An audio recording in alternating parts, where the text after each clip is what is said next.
తిరుమల తిరుపతి దేవస్థానం ప్రతిష్ట దశాబ్దాలుగా మేబీ శతాబ్దాలుగా కూడా పెరుగుతూ వచ్చి ఈరోజు విశ్వవ్యాప్తమై ప్రపంచంలోనే రోల్ మోడల్గా ఉన్న నేపథ్యంలో సిస్టమ్స్ కానీ లేదా ప్రాక్టీసెస్ కానీ ఆగమశాస్త్రపరంగా కావచ్చు, నియమనిష్టలతో చేయడం, లేదా సప్లైస్ అక్కడికి వచ్చే వాటిని సైంటిఫిక్గా చెక్ చేయడము, క్వాలిటీ చెక్ చేయడము, క్వాలిటీ కన్సిస్టెన్సీ కూడా మెయింటైన్ చేయడంలో కానీ అయోధ్య రామాలయం కూడా ఇక్కడ నుంచే తీసుకోవాలని వాళ్ళు వచ్చి వీళ్ళని తీసుకెళ్ళారు.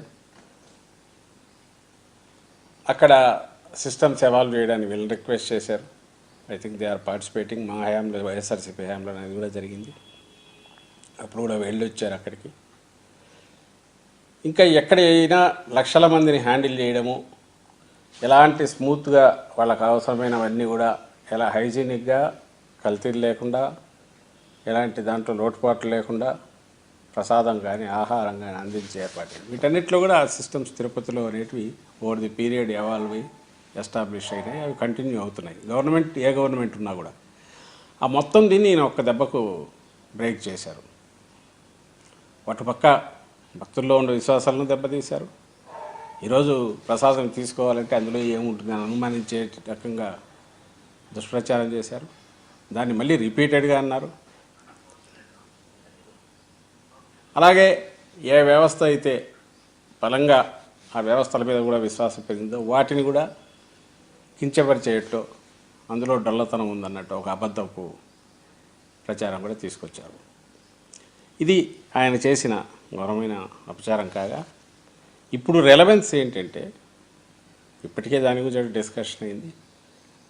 దీని అల్టిమేట్ ఇది ఎక్కడ రిఫ్లెక్ట్ కావాలి? చంద్రబాబు నాయుడు గారు అన్న జంతువుల కొవ్వు అన్నది ఏ సప్లైస్ అయితే ఆ కంపెనీ చేసిందో, ఆ కంపెనీ చేసిన సప్లైలో అది ఉందనుకుంటే అది ఎక్కడ రిఫ్లెక్ట్ కావాలి?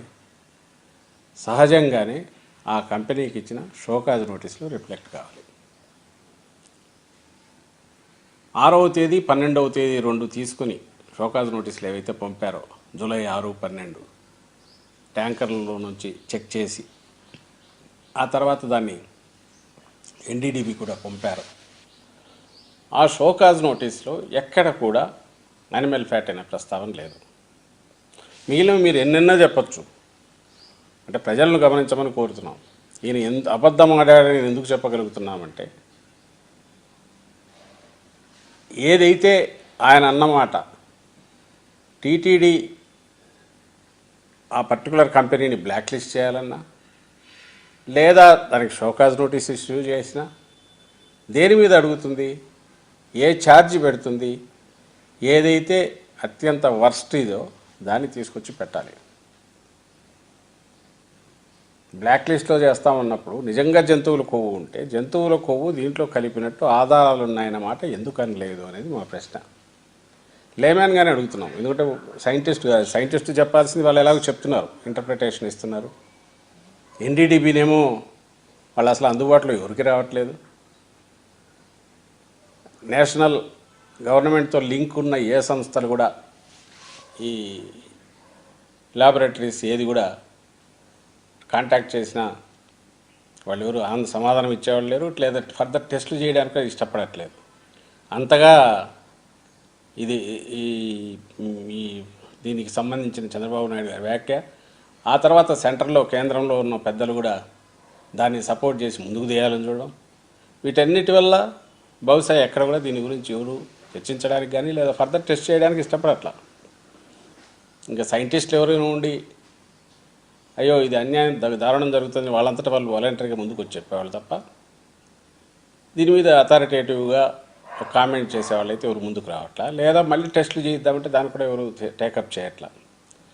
ఈ నేపథ్యంలో మాకున్న ఏకైక ఇది వచ్చి నువ్వు ఇచ్చిన షోకాజ్ నోటీసు. ఈ షోకాజ్ నోటీస్లో ఇది షోకాజ్ నోటీస్కు ఇచ్చిన రిప్లైకి అల్టిమేట్ రిజైండర్ విత్ అడిషన్స్ అన్నీ కూడా పెట్టి 28/8/2024 పంపారు. దీంట్లో మొత్తం ఫస్ట్ షోకాజ్ నోటీస్ ఇచ్చారు. ఇది రిజైండర్ అంటే షోకాజ్ నోటీస్ ఇచ్చాక వాళ్ళు ఏదో డౌట్లు ఎక్స్ప్రెస్ చేశాక ఇంకో షోకాజ్ నోటీస్ ఇచ్చి 2 కలిపి ఫైనల్గా వాళ్ళ రిప్లై, కంపెనీ రిప్లైకి రిజైండర్ ఇచ్చారు. అవన్నీ డినై చేస్తూ మళ్ళీ రీఇటరేట్ చేస్తూ ఒక రిజైండర్లో సహజంగానే దీంట్లో మెన్షన్ చేయాలి ఛార్జీలో. కానీ ఛార్జీలో ఎక్కడ కూడా దీనికి సంబంధించిన దాంట్లో ఈ మేజర్ క్రక్స్ వచ్చి వెహికల్ నెంబర్స్తో సహా మొత్తం ఇక్కడ ఉన్నాయి. ఐ డోంట్ నో వెదర్ మీరు క్యాచ్ చేయగలరో తెలియదు కానీ